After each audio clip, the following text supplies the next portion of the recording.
What is up, everybody? It's Ree or Rebel Inc.'s Art here again with another creative corner. For today's video, I decided to break out an old idea I had and draw the starting 4 characters from Animal Crossing Pocket Camp as humans. And we're just jumping right into the sketch. I've been playing a ton of Pocket Camp. Animal Crossing New Leaf was my go-to, what I call depression game. When I was having a rough day, I would just pull it out and play until I felt better, which sometimes meant having some really long sessions, but it was just something I could, immediately go to and know it was going to help me not focus on the things that were bugging me, and it was going to make things a little bit easier. And so when Pocket Camp came out, I was really excited because it was a way for me to go back to Animal Crossing and find some kind of comfort in that again without being able to commit as much time to the game as I used to be able to.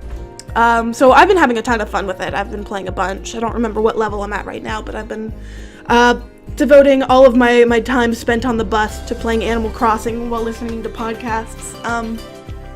And so I kind of decided to go ahead and try out something that I'd been wanting to do for a while, which was just taking those 4 characters you get to choose to meet at the very beginning of the game and turning them into people. And this actually came from, I know like everybody's done this before, but why is this making noise?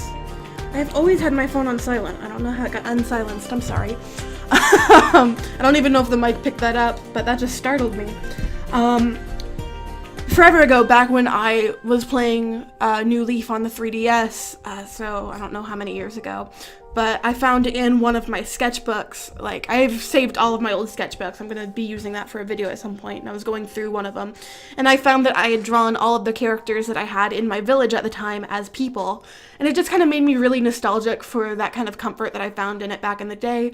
And I decided to just kind of revisit that concept. So we're just doing half of it for today. Toothless, for Pete's sake. He's like knocking on the door. I just decided to go ahead and break this up into 2 parts because I finished Goldie and then realized how much time I'd spent on Goldie, and I didn't want to make this a super long video. So I decided to split it up into 2 parts. So for this first episode, we are seeing Goldie and Jay, and I'm starting with Goldie because she is the character I went with. I had to go for that nice natural theme. And so I jumped in. I use immediately a lot in these videos, don't I? I should find better words. But I jumped in and I knew I wanted to make Goldie a kind of young teenager, like 12 to 13. I wanted her to be very innocent and cutesy. I didn't want her to be especially girly, but I didn't want her to be a tomboy either. One of those kids that kind of runs out into the forest and plays outside all day, but isn't necessarily a tomboy, So I just kind of hopped in with that, gave her a nice practical outfit, decided to use the top that she wears in-game as sort of a plaid shirt that she wears over a brown top. Gave her some nice flats because I figured it was something simple and cutesy. And then closing up my lines before going in and throwing down my rough colors. I tried to keep her color palette really close to what she wears in the game. So I had her skin be one tone that she has, that her fur is, and then her hair be the color of her polka dots. Gave her a light blush and some freckles. And giving her nice, soft, big brown eyes.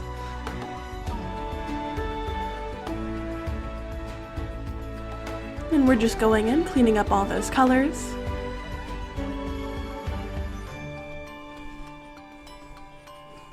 Decided to give her green hair ties to kind of match with the green stripes in her plaid.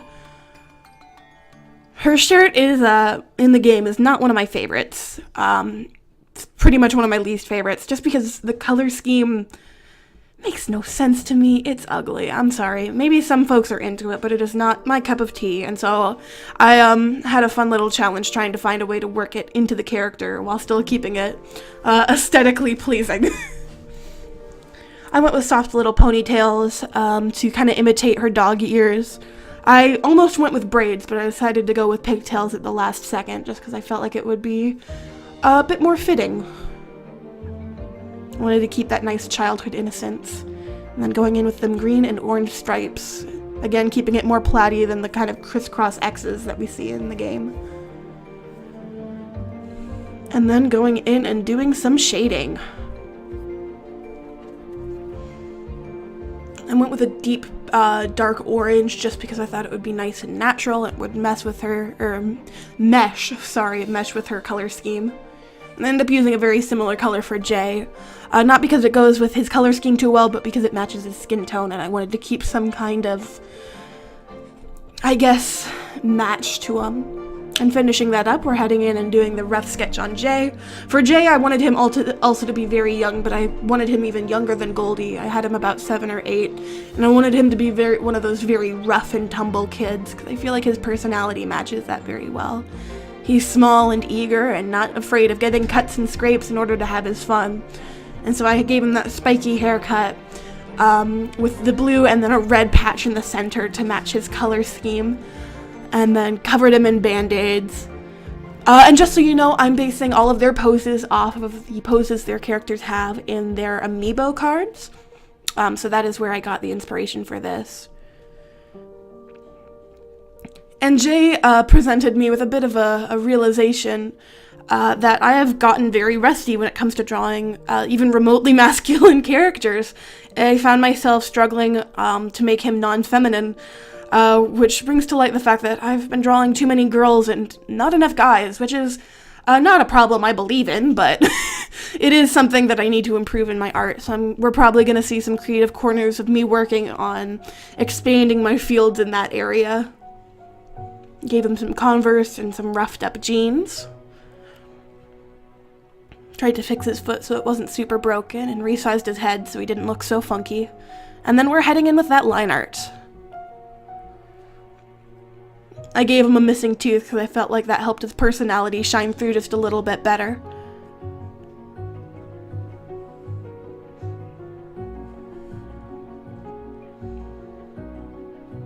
I think I'm happiest with how his hair turned out. It's really cute.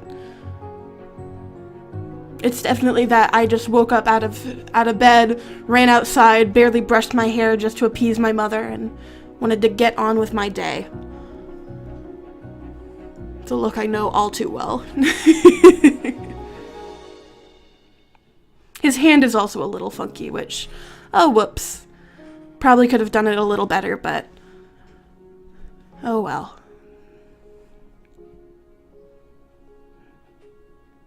Adding those wrinkles in his jeans and lining those Converse.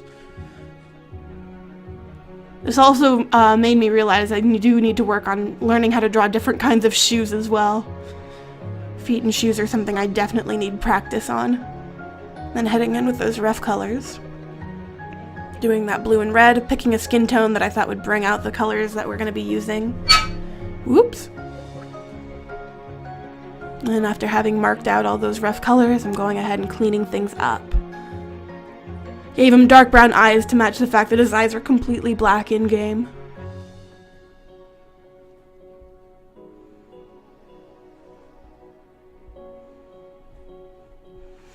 I chose teal for the band-aid on his jaw, and then yellow for the one on his nose to kind of reference his blue feathers and his yellow beak in the game. And then cleaning up the color on the t-shirt, and then making the shoes just a tad bit lighter so they're not the exact same shade as the t-shirt. And then going in with the shading. The shading on his went a little bit faster just because he didn't have as many layers as Goldie did. We're going to see that wrapping up right about here. And as we pull up that finished image of these two, I don't have a whole lot to say about these two. They were pretty straightforward. I'm looking forward to messing around with Rosie and Apollo's designs, who we're going to be seeing next week. Yeah, this was a ton of fun. It was really nice to kind of revisit these old characters that have always meant so much to me, and are now keeping me company as I, go about my day-to-day life as an adult. Yeah, there's something nice and soothing about it. It's left me in a very, calm mood that I don't get to experience very often. So I definitely had a ton of fun with this. If you want to go ahead and try your hand at designing some human characters based around your favorite Animal Crossing characters, I highly recommend it. So yeah, that was today's Creative Corner. It's a little simple, but it was a ton of fun, and it was a very good experience. So until I see you guys again, I hope you have a lovely day. I hope you eat some awesome food, and I hope you make some great art. Bye-bye! I love you!